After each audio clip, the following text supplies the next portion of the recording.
Greetings, ladies and gentlemen, and welcome to this latest narration of the web series, The Survivor Becomes a Dungeon. If you're new to the series, there is a playlist listed down below in the description, and as always, I hope that you enjoy. Chapter 35, Unknown Point of View, Day 0 continued. It's been 2 hours, and the sun is high in the sky. Not that it matters with how grey and cold the Seattle area generally seems to be. The streets were still in chaos, but as far as I could tell, the brunt of the insanity had moved towards the coastline. My folks were holed up in a relatively secure building with the client, and as the last update, they had yet to decide on how to get out of town. From what they told me, there is a lot of back and forth on how to get out of town and whether or not they can spare the time and resources to go and rescue the friends and family of a client and our local operatives. All I knew was that I was glad to be alone, if only to avoid such conflicts.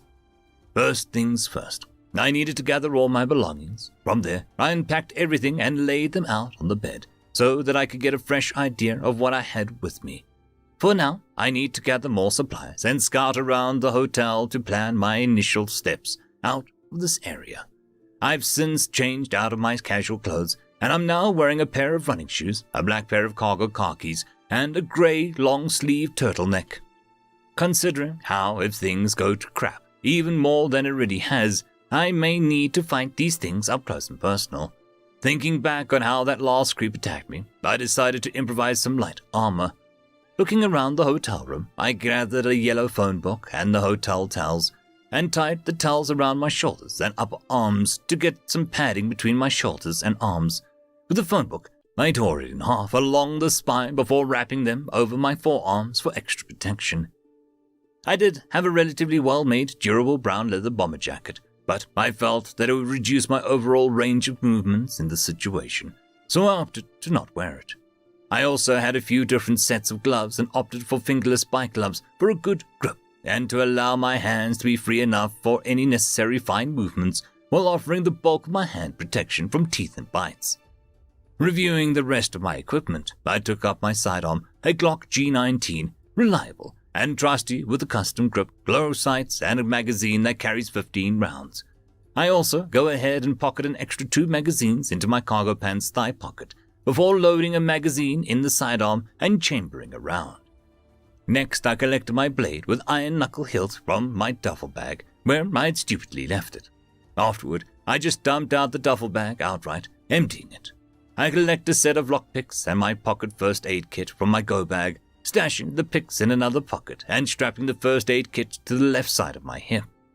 With all of that, I decided it was time to face the music and made my way to my room's door. Taking a deep breath, I unlocked it before peering outside. The first thing I noticed was that the corpse in the hallway was now missing, a blood trail leading away and disappearing around the corner further into the hotel hallway.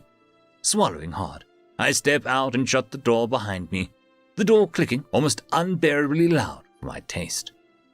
I made my way back over to the door to the stairs as I had before, peeking inside and listening intently. Satisfied that I couldn't see or hear anyone or anything within, I slipped inside and shut the door behind me again. Peering over the edge of the railings, I spotted a crumpled form of the now still body of what used to be a person. I spared a glance up almost absently. There were only 2 floors above me, so for now, I just needed to work my way down. I couldn't help but slow to a stop as I came up to the corpse I had thrown over the edge. It was a brutal mess, the poor bastard having landed head first. It appeared that it may have been reflexively tried to catch itself, but based on how the bones in its forearm were jutting out and its mashed up brain case, it couldn't help itself in the end. Try, as I might, to glean any more prevalent information off the body, it was too heavily damaged from the fall, and I knew next to nothing about whatever science or medicine that may be applicable here. To need to know how to deduce what happened to it between being normal and healthy and their current entirely dead state. Having been down on one knee anyways, I offered the bastard a brief, silent prayer, before standing tall and making my way over to the lobby again. Vitmori, point of view. Frisbee's looking more than a little apologetic about her little screw-up, it seems. I'd rather not have her stew on it for too long, so I opted to give her some work to distract her. Frisbee, as I said, it's fine, but you know what? If you want to make it up to me, I could use some help with my current project, I explained gently as I looked down at her. She looked rather anxious despite my efforts to convince her that it was okay, her little hands nervously wringing her rodent tail. However, when presented with the option to do something to make up for her mistake, her ears seemed to perk and even wiggle a little before nodding energetically. "Yes, Vidmari, I'll get it done," she expressed enthusiastically, though her eyes widened with surprise as she watched the remaining fruits and veggies disappear. "All right, Frisbee, head down and find the pink lights. Make sure to space out the seeds and bury them several inches below the surface. Aside from that, all you need to ensure is that half the seeds get planted in one room while the other half get planted in the other," I explained as simply as I could while I watched her nod intently before she hurried off. I took a moment to drop off the seeds of the crop scraps between the two greenhouse rooms before turning my attention elsewhere. Trisha, point of view. "Just what do they expect me to do with this stuff? I'm a blacksmith, not a miracle worker," she huffed with frustration, having just cracked another stone axe as she had spent the last hour working on. The stones she managed to collect just weren't good enough to make any practical tools for cutting down trees or any of the other things they asked her to build. The only things of note she's managed to make are a stone chisel and a weighty oval stone she tied to a stick to make a hammer. She didn't want to let her group down, but she knew her limits. The fact that they couldn't commit the resources to make her a furnace or a workshop of any kind, but they needed tools for the more critical projects which they asked her to make. The stress of this assignment was starting to get to her, and she knew herself well enough that it would only make her perform worse if she kept trying to force herself. She set her tools aside, leaving them at the base of the tree that she'd been working under, and getting to her feet. After taking a moment to dust herself off, she takes a walk to cool her head. She'd been walking a good 15 minutes or so, perfectly alone as she sighed to herself, just enjoying nature before settling down on a large rock as she huffed to herself and looked up at the clouds through the dense tree line. After a while, she closes her eyes, taking a slow, deep breath before exhaling as she looks at her hands. In the next moment, she conjures a ball of fire, deciding to take her mind off the stresses of the day with a bit of magic practice. It wasn't anything special since she didn't get to learn all too much attending her lessons before her father suddenly passed, and she couldn't afford to keep going. The ball of fire was only barely bigger than her palm, but she focused on the flame and used what she knew of a forge flame to make it grow and shrink, slowly passing the flame around her right hand to her left hand before moving it back around again some more. It's only after some time passes that she feels her hair prickling along the back of her neck.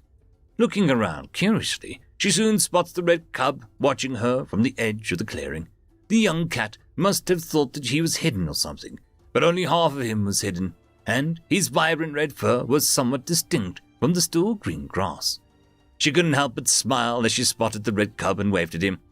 "Hey there, little Red, out for a walk?" she asked, the stress from today mainly having gone away as she beckoned the red cub over to her.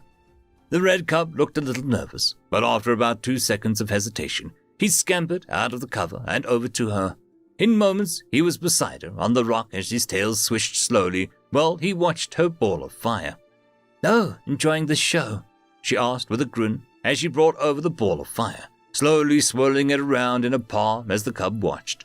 His whole head moved from side to side as he followed the flames.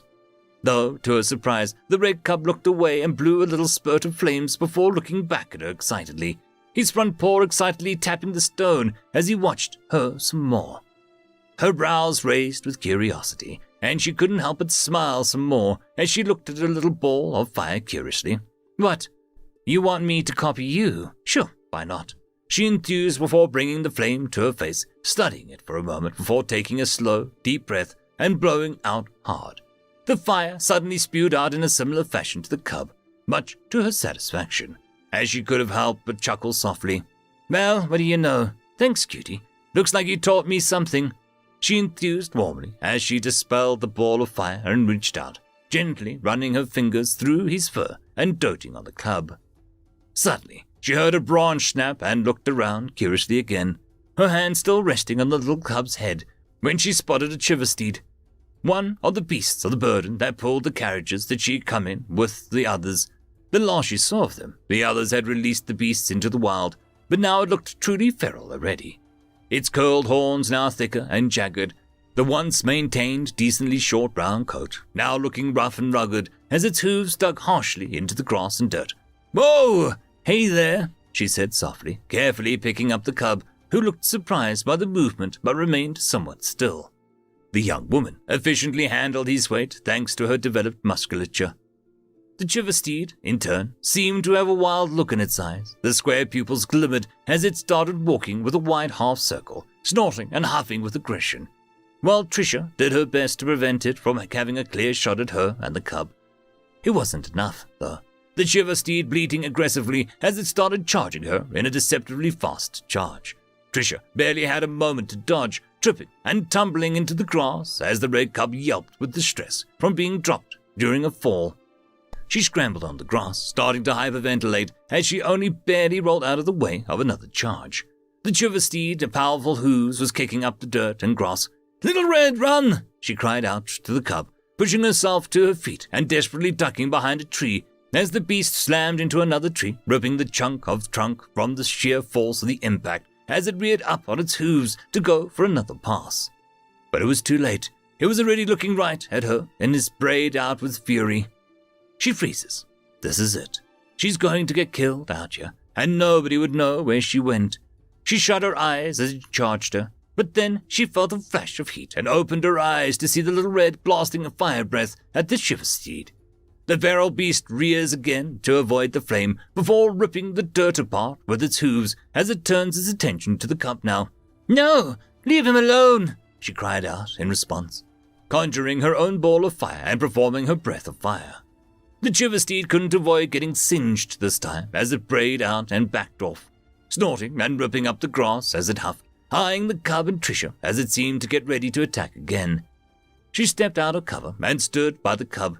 She wasn't about to let it get hurt, especially after it came to her defense, her own hands trembling anxiously as the Chiversteed began charging once more. In the next moment, several powerful gusts of wind blasted down from above, and 3 birds swooped in, clawing and pecking at the Chiversteed as it brayed with rage before rushing off and fleeing while the birds gave chase. "I'm still alive. It's gone." She didn't even realize her legs gave out as she trembled. The danger had overwhelmed her as she had panted softly, though she was pulled back to the now as she heard the mews from Little Red. The cub looked at her worriedly and pawed her face. She couldn't help but smile at him as she reached out to pet his head. "Thanks, Little Red. We make a pretty good team, eh?" End of chapter. I'd quickly like to thank the T5 channel members and patrons: Cam Maxwell, Casper Arnholtz, Bushmaster177, Lord Azrekahl, AmbroseKTal, Quantem Wensday, Dragzoon W.R.E, and Blueberry Cat. Thank you very much for the support. It is super appreciated.